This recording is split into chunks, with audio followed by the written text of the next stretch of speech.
시편 18편 1절로 2절입니다. 합독하십니다. 자, 시작. 나의 힘이 되신 여호와여, 내가 주를 사랑하나이다. 여호와는 나의 반석이시요 나의 요새시요 나를 건지시는 자시요 나의 하나님이시요 나의 피할 바위시요 나의 방패시요 나의 구원의 뿌리시요 나의 산성이시로다. 아멘.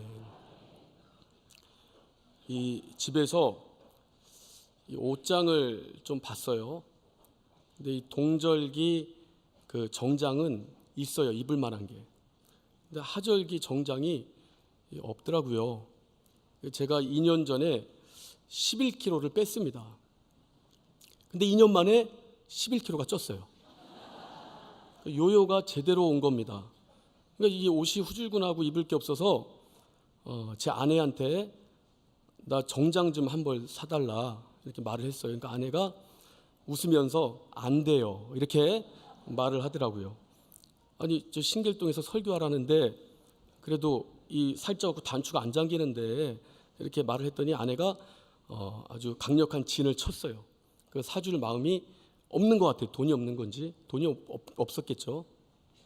그래서 우리는 사람에게 구해서 안 되면 하나님께 구하죠. 여러분 다 그러시는 거 아니에요? 그래서 하나님께 기도를 했습니다. 근데 우리 주님 말씀이 걸려요. 무엇을 입을까, 마실까, 먹을까 염려하지 말라. 이방인들이 구하는 것 아니냐. 하나님이 이건 너희에게 있어야 될 줄 다 아시느니라. 그래서 기도를 막 하고 마지막에 살짝 얹었습니다. 하나님, 나 양복이 없는데요. 뭐 하나님 그렇다고요. 그냥 양복이 없는데 뭐 없는 대로 살 수는 있어요. 근데 하나님 다 아시죠? 이제 그렇게 기도를 했어요. 근데 며칠 만에 우리 처가댁 장모님이 연락이 왔어요. 우리 장모님은 논산에 계시는데 이 수년 전에 개척을 하셨습니다. 권사님이세요. 근데 목사님을 모셔다가 개척을 하신 거예요. 그 좁은 지역에서 아주 큰 성장은 아니지만 조금씩 영혼들이 늘어가는 교회를 섬기고 계신 분이고 한 달이면 2독씩 성경을 읽어요. 그리고 아주 주의 말씀대로 살아내려고 몸부림치는데 국수집을 하시면서 그렇게 하시는 거예요. 이분한테 전화가 왔어요. 장모님한테. 예, 장모님, 황서방 양복 없지? 양복 사줄게. 근데 어떻게 해야 돼요? 아, 장모님 저 옷 있어요. 옷 많아요. 근데 속으로는 하나님 감사합니다. 하나님 어떻게 아셨어요? 하나님 어떻게 아셨어요? 근데 겉으로는 아, 장모님 저 옷 있어요. 괜찮아요. 장모님 돈이 어디 있다고요? 괜찮아요. 속으로는 하나님 감사합니다. 그러니까 장모님이 사. 내가 돈 붙여줄 테니까 제가 구리 살거든요. 구리 롯데 백화점 가서 사. 그러니까 살 곳까지 지정을 딱 해주신 거예요. 얼마나 감사한지 제가 이제 가서 그 옷을 사왔습니다. 오늘 입고 온 옷이 나도 그 옷인데 우리 전능하신 하나님이 우리 인내하신 장모님을 통해서 이렇게 또 일을 하셨어요. 그러니까 저는 생각을 해봐요. 기도는 크든 작든 하나님께 드릴 수 있는 겁니다. 근데 문제는 나는 기도하는 자예요. 나에게 말씀 따라 기도할 권리가 있습니다. 근데 나에게 응답해 주실 권리는 하나님에게만 있는 거예요. 그래서 여러분 우리가 기도할지라도 내 생각대로 안 될지라도 내 마음대로 진행이 안 될지라도 하나님은 더 큰 계획과 더 큰 방법, 하나님만이 가지고 계시는 나도 알지 못하는 신묘막측한 방법으로 일하시려고 우리 기도 가운데 일하시려고 준비하고 계시다는 사실을 우리는 잊지 않았으면 좋겠습니다. 할렐루야. 그래서 여러분 크든 작든 하나님께 기도하세요. 그래서 하나님께서 여러분들을 어떻게 위로하시는지 경험하시길 바랍니다. 이렇게 큰 또 입이 바짝바짝 말라서 물 좀 먹겠습니다.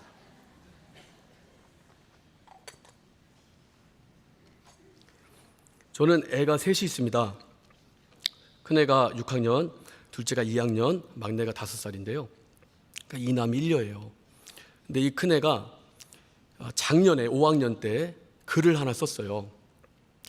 근데 너무 감동적인 글을 썼습니다.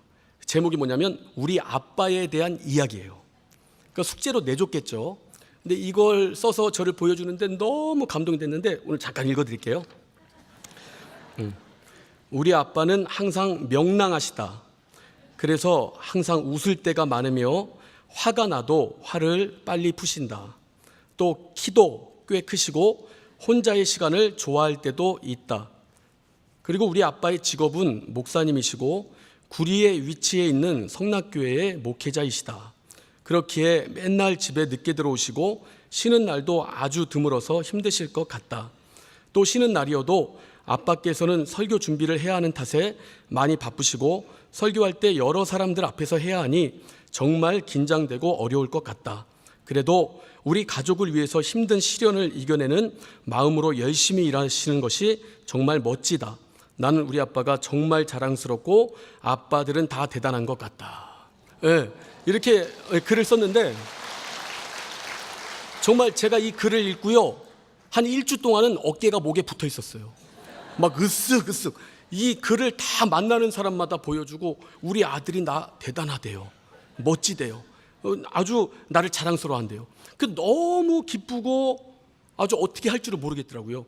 여러분, 칭찬은 고래를 춤추게 하죠. 아들의 아빠에 대한 칭찬은 아빠를 황홀하게 합니다. 정말 황홀했어요. 그리고 1년이 지났습니다. 얘가 6학년이 됐어요. 저는 이때의 감동을 다시 한번 얻어보려고 얘랑 얘기할 기회가 있어서 물어봤습니다. 이름이 황율휘인데, 유리야, 너는 아빠에 대해서 어떻게 생각해? 물어봤더니 얘가 얼굴 표정 자체가 몸도 컸고 생각도 컸거든요. 딱 보더니 뭐 이런 걸 물어보나 하는 그런 표정이에요. 아니, 우리 사이에 뭐 이런 걸 물어보지? 그런 표정으로 이 아주 직접적으로 말하진 않는데 간접적으로, 아빠, 우리 집에 애가 셋이 있어요. 그 둘째가 있죠. 둘째는 나한테 맨날 까불고 나한테 대들어요. 그리고 막내를 괴롭혀요. 근데 얘가 아빠를 닮았어요. 그러니까 아빠, 얘가 아빠를 닮았는데 얘가 이렇게 성격이 이상한데 그 아빠 성격은 이러고 끝내는 거예요. 아빠 성격이 이상하다는 거예요. 충격을 받았습니다. 작년에 큰 감동 받았거든요. 우리 아빠에 대한 이야기 사람들한테 자랑하고 다녔어요. 근데 1년 만에 아빠가 성격이 이상하다는 거예요. 이게 뭔가 와르르르르 무너져 내리는 것 같아요. 화도 나고, 화가 슬금슬금 나서 왜 내가 이상하냐, 구체적으로 좀 물어보려고 얘한테 물어보려고 하는데, 야, 아빠가 왜 이상하냐 물어봤더니 아빠는 화를 잘 내요. 또 화를 자주 내요. 또 내가 잘못했을 때도 화를 내고 내가 잘못 안 했을 때도 아빠 기분 따라 화를 내요. 저 이 말을 듣고 충격을 받았어요. 이 아들의 신랄한 비판은 아빠의 영혼을 그늘지게 합니다. 이 말을 들으니까, 이 말을 들었으면 내가 물어봤고 얘는 진실되게 대답을 했는데 그때도 저는 화를 내고 있더라고요. 야, 너 아들이 돼갖고 아빠한테 그따위로 말할 수 있어? 내가 물어봤어요. 내가 대답하라고 요구했고 지가 대답했습니다, 진실하게. 근데 나는 그 내용 갖다가 또 화를 내는 거예요. 우리 이 목사는 뭐 여러분 교회 있지 않으면 집에 있잖아요. 가끔 신방 다니고, 그러니까 교회, 집, 신방, 이게 제 생활의 전부인데 돈이 있는 것도 아니고 뭐 고가의 장비를 구입해서 뭐 취미생활에 내 시간과 물질을 투자할 수도 없고 밤마다 뭐 술 먹고 다니고 딴짓할 수 없잖아요. 목사인데.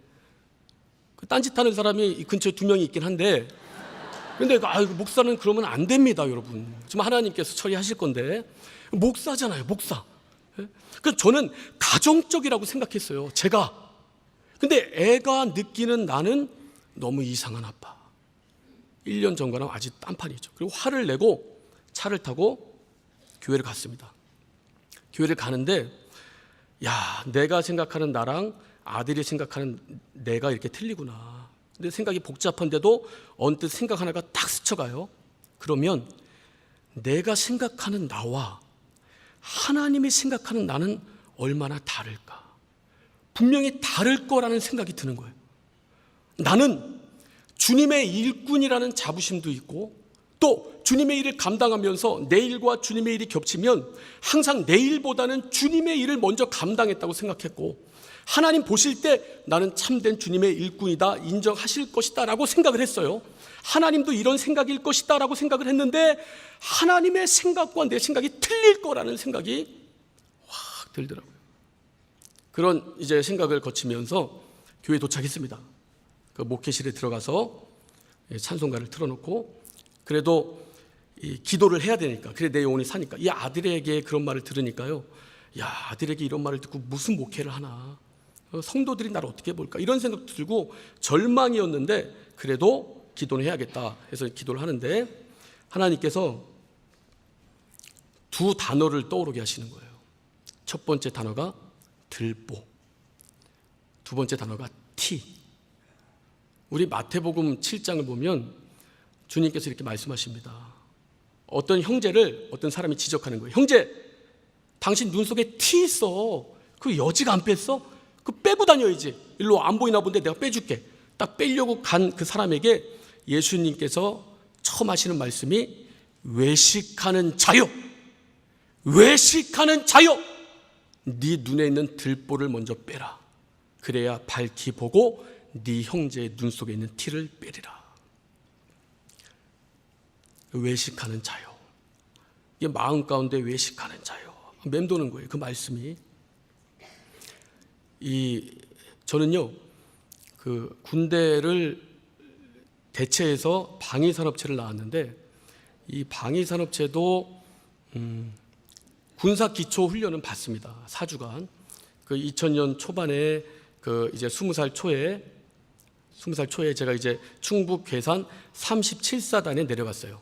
그래서 4주 훈련 받는 중에 월요일부터 토요일까지 6일간 훈련을 딱 받는데 너무 힘들어요. 막 이 고립감, 그리고 구속된 느낌, 외로움, 은혜 받던 생활에서 가족과 떨어져서 여기 갇혀 있으려니까 힘들더라고요. 그리고 주일을 맞이했습니다. 이제 교회를 갔어요. 교회를 가니까 살 것 같은 거예요. 평안한 분위기가 확 몰려오는 겁니다. 그리고 찬양이 시작되는데 그 찬양 인도자가 대단해요. 끝내줘요. 실력이나 영감이, 멘트부터 얼굴 표정, 액션부터 막 찬양을 끌고 가는 그 노하우가 굉장하더라고요. 거기서 엄청나게 은혜를 받았습니다. 찬양 시작되는 그 시점부터 눈물이 펑 터졌어요.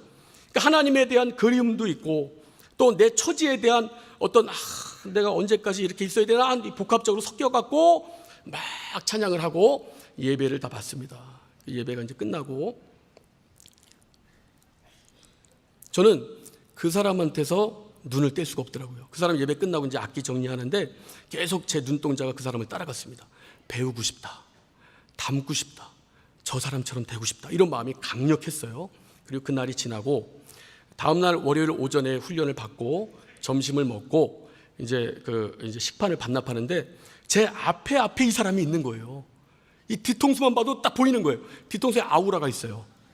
이 앞사람이랑 무슨 대화를 하는데 아주 경건해 보이고 너무 거룩해 보이는 거예요. 그 찬양 인도자가 식판을 반납하고 돌아서는데 내 앞에 있는 그 훈련병이 자기 식판으로 이 찬양 인도자의 어깨를 친 거예요. 근데 이 고춧가루가 이 핏자국처럼 딱 묻은 겁니다. 이 찬양 인도자가 됐어 빨면 돼. 그래 가. 이러면 얼마나 좋아요. 이러면 얼마나 좋아요. 근데 이렇게 시작하는, 이렇게 시작하더니 입에 담지 못할 말을 막 내뱉기 시작합니다. 저는 몇 마디 하다가 끝낼 줄 알았어요. 근데 자기가 욕을 하면서 분노가 계속 치밀어 오르나 봐요. 그 분노를 못 참아요. 계속 욕을 합니다. 이 시베리안 허스키야, 이 개나리야, 막 이런 식으로. 이건 욕이 아닙니다, 여러분. 막 이렇게 욕을 하는데 저는 그 모습을 보고 깜짝 놀랐어요. 그리고 그 사람에 대한 환상이 깨지면서 제가 속으로 그 사람을 정죄했습니다. 당신은 외식자입니다. 당신의 하나님은 찬양단에만 있습니다. 당신의 하나님은 일상생활에 당신이랑 상관하지 않네요. 이렇게 제가 정죄를 해놓고 제 생각의 틀에 외식하는 자의 표본으로 그 사람을 담아놓고 있었어요.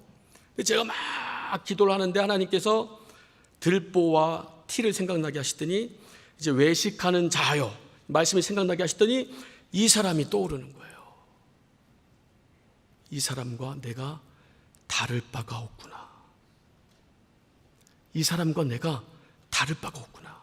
저도 설교한다고 말씀 준비한다고 기도합니다. 그리고 막 나름대로 준비를 해요. 그 기도하고 쓰기 때문에 그 설교 단상에 섰을 때는 확신을 가지고 주의 말씀을 증거해요. 그리고 내가 하나님 말씀대로 살고 있다는 확신 그 가지고 막 증거하기 때문에 내 자신의 은혜를 받기도 합니다. 그 성도들이 은혜를 받기도 해요. 근데 설교단에서 내려온 내 삶이 어땠는가? 아들에게 어떻게 대했는가? 또 내 소중한 가족들에게 어떻게 대했는가? 우리 소중한 성도들에게 어떻게 대했는가? 더 나아가서 나를 구원하시고 나를 살려주신 우리 하나님께 내가 어떻게 대했는가? 이런 것들이 생각나면서 어렸을 때부터 지금까지 내가 잘못했을 때마다 나를 견인해 주시고 인도해 주시고 이 하나님께서 하나님의 길로 계속 이끌어 주셨던 그 생각들이 계속 나면서 우리 하나님 앞에 절실하게 간절하게 회개했습니다. 하나님, 내가 외식자입니다. 하나님, 나는 남의 눈에 있는 티만 빼려고 했고 내 들보를 보지 못했습니다. 내가 외식자였습니다. 나의 외식함을 용서하소서 하고 이렇게 막 회개를 했어요. 이것이 이제 몇 달 전의 일입니다. 여러분, 우리 하나님은 우리를 너무나 사랑하십니다. 너무 사랑하셔요. 로마서 5장 8절에 우리가 아직 죄인 되었을 때 예수 그리스도께서 죽으심으로 하나님께서 우리에게 대한 자기 사랑을 확증하셨느니라. 이렇게 말씀하고 있어요. 하나님 아버지께서 이 땅에 예수를 보내신 겁니다. 그 하나님의 아들은 십자가의 길을 가십니다. 그 십자가의 길은 꽃길이 아니에요. 보석이 박힌 화려하고 아름다운 길이 아닙니다. 고난의 길이고 고통의 길이고 두려움의 길이고 무서움의 길이고 가시밭길이고 역경의 길이에요. 얼마나 그 길이 감당하기 힘드셨으면 아버지여 이 잔을 내게서 옮기실 수만 있다면 옮겨주시옵소서 그렇게 고백할 정도로 주 예수께서 힘겨워하셨던 그 길을 아버지의 뜻이기에 가셨습니다. 여러분, 하나님의 사랑은요 아들을 내어주시기까지 한 사랑이에요. 그것이 우리들에 대한 하나님 사랑의 확증이다 이 말이에요. 우리는 이런 큰 사랑을 받았습니다. 근데 우리는 하나님을 얼마나 사랑합니까? 하나님 사랑합니다 찬양하고 고백하고 또 계속 입 밖으로 내뱉습니다. 100번 하면 1000번 하면 10,000번 하면 하나님께서 우리 사랑을 인정하실까요? 하나님은 하나님을 사랑하는 자가 행해야 될 부분을 분명히 성경에 말씀해 놓으셨어요. 요한복음 14장부터 15장까지 5번에 걸쳐 말씀하십니다. 여러분 제가 읽어드릴게요. 요한복음 14장 15절 너희가 나를 사랑하면 나의 계명을 지키리라. 나의 계명을 가지고 지키는 자라야 나를 사랑하는 자니. 21절 23절 사람이 나를 사랑하면 내 말을 지키리니. 또 24절 나를 사랑하지 아니하는 자는 내 말을 지키지 아니하나니. 요한복음 15장 10절 내가 아버지의 계명을 지켜 그의 사랑 안에 거하는 것 같이 너희도 내 계명을 지키면 내 사랑 안에 거하리라. 이렇게 주님은 말씀하고 계십니다. 주님을 사랑하는 자는 주의 계명을 지키게 돼 있어요. 제가 제 그 아내와 이제 연애를 했는데 저는요 아내를 만나기 전에 초등학교, 중학교, 고등학교 때 한 번도 여자를 만난 적이 없어요. 연애한 적이 없습니다. 우리 아내가 첫사랑이에요. 양복을 안 사줘도 우리 아내가 첫사랑이에요. 예. 근데 그 첫사랑 이제 막 만나서 연애를 하는데 가까이 있질 못해요. 이제 저랑 아내가 떨어져 있을 때 그 예전에는 핸드폰이 없잖아요. 공중전화에서 이렇게 카드 넣고 전화하는데 한 5,000원 카드면 15일 쓰잖아요. 근데 전화하면서 그 카드를 다 씁니다. 남자는요 별로 말이 없어요. 남자는 무뚝뚝합니다. 그런데 그 제 아내가 말하는 바를 놓치기 싫은 거예요. 계속 듣고 싶은 겁니다. 무슨 말을 하는지 듣고 싶고 그것이 막 귓전에 울리고 사랑스럽고 계속 끊기 싫고 그리고 그가 요구하고 원하고 바라는 바를 해주고 싶은 거예요. 여러분 이게 사랑 아니에요? 이게 사랑이죠. 여러분 하나님께서 아들을 보내시기까지 우리를 그렇게 사랑하셨는데 우리에게 바라시는 것은 말씀에 순종하라는 거예요. 근데 여러분 이 말씀에 순종하는 걸 억지로 하라는 게 아닙니다. 하나님을 사랑하면요 그 말씀이 그리워져요. 하나님 말씀이 계속 듣고 싶어지고 하나님 말씀을 읽고 싶어지고 하나님 말씀을 계속 받고 싶어집니다. 그리고 주님이 주신 그 말씀대로 살고 싶어져요. 억압과 정죄로 내가 이 말씀대로 살아야 되는데 그게 아니고 정말 주님이 그리워지고 주님 말씀대로 살고 싶은 마음이 굉장히 가득히 내 심령 가운데서 막 듭니다.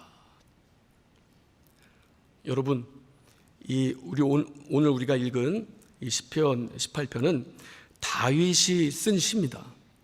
다윗이 한 20여 년간 정적들에게 쫓겼어요. 사울을 비롯한 적들에게 쫓기다가 하나님께서 다윗을 구원해 주십니다. 그리고 다윗을 왕으로 삼으시고 정적들은 다 제거해 주셨어요. 그때 다윗이 과거를 회상하며 하나님의 도움을 회상하며 하나님께 감사하는 감사시가 이 시편 18편입니다. 근데 1절 어떻게 시작하나요? 나의 힘이 되신 여호와여 내가 주를 사랑하나이다. 여러분 다윗은요 골리앗을 죽인 이후부터는 장수로 삽니다. 근데 그 성격상 전장에 나가면 이 군대 후미에 붙어 있지 않아요. 맨 앞에 앞장서서 군대를 인도하고 이끌고 모진 핍박과 어려움을 자기가 몸소 겪으며 그 군대를 이끌어 갑니다. 그때 다윗에게 얼마나 많은 위기가 찾아왔겠어요. 화살이 날아오고 칼이 날아오고 창이 날아오고 죽을 위기를 얼마나 맞이했겠습니까? 쓰러지고 넘어지고 자빠지고 나뒹굴고 얼마나 많은 위기를 그가 당했겠어요. 근데 그때마다 누가 도와주셔요? 사랑이 풍성하신 우리 하나님이 다윗에게 힘이 되어주신 겁니다. 죽을 위기에 있을 때마다 다윗을 하나님이 건져주신 거예요. 생명의 위협을 받을 때마다 하나님이 건져주신 겁니다. 이제 끝이다 하는 낙심할 때마다 하나님께서 그를 붙들어 주신 거예요.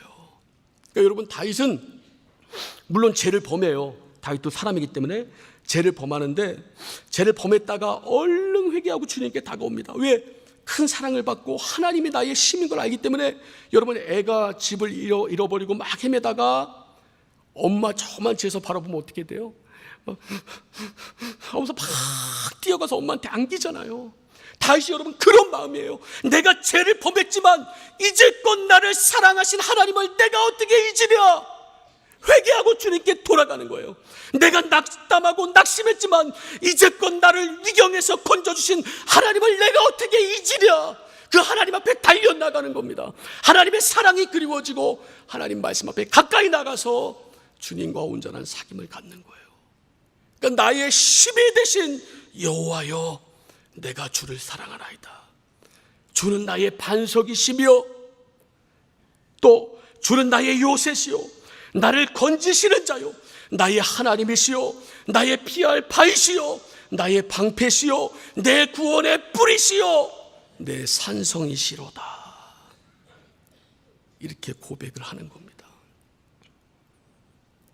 여러분 우리가 하나님을 얼만큼 사랑합니까? 내가 주를 사랑하나이다. 여러분 고백할 수 있습니까? 하나님 보실 때 여러분 외식하는 자의 자리에 있습니까? 아니면 하나님을 사랑하는 자의 자리에 있습니까? 하나님 보실 때 주일에만 예배가 있을 때만 하나님을 섬기고 하나님과 사귀는 여러분이십니까? 아니면 일상 중에 하나님의 임재를 경험하고 우리 하나님 말씀을 달갑게 듣고 그 말씀대로 순종하기를 기뻐하는 여러분이십니까? 여러분 사람들이 있을 때에 여러분들의 신앙의 빛을 발하십니까? 골방에서는 어떠십니까? 나 혼자 있을 때 아무런 시선을 느끼지 못할 때, 그러나 하나님이 보고 계시는데 여러분 그 하나님의 시선을 느끼십니까? 하나님의 말씀이 그때도 여러분을 찾아오십니까? 그 말씀대로 살고 싶은 생각이 드십니까? 하나님이 그리워지십니까? 골방에서 있을 때 하나님께 가까이 나가려는 그 마음이 여러분들 가운데 생기십니까? 이런 자가 하나님을 사랑하는 자입니다. 할렐루야. 할렐루야. 자, 우리 이 시간 기도하실 때 하나님 아버지, 내 일생에 하나님을 사랑하는 자로 주 앞에 발견되기 원합니다. 내가 다윗과 같이 나의 힘이 되신 여호와여, 내가 주를 사랑하나이다. 내가 언제 어디에 무엇을 하고 있든 주의 말씀이 내 영혼의 빛이요 등이요, 그 말씀대로 살아가는 삶이 내 영혼의 기쁨이요 내 영혼의 생명되는 삶을 이제도 내일도 앞으로도 언제나 유지할 수 있도록 주여 도와주시옵소서. 우리 주여 한번 부르고 간절히 기도합니다.